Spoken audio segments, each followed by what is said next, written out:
ওনার স্বামী হলো আবু সালামা। মজার ঘটনা খেয়াল করে শুনেন।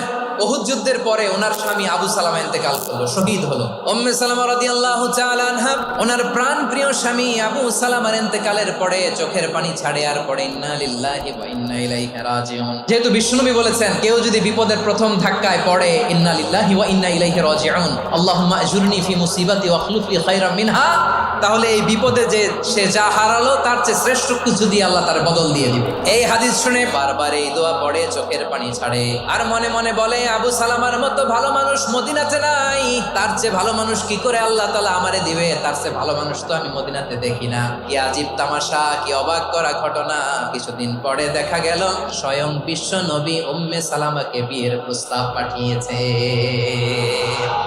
উনি রাজি হয়ে গেলেন, বিয়ে হয়ে গেল, উনি হয়ে গেলেন উম্মুল মুমিনিন, আমাদের মা, পুরো মুসলিম উম্মার মা। চিৎকার করে বলেন আল্লাহু আকবার।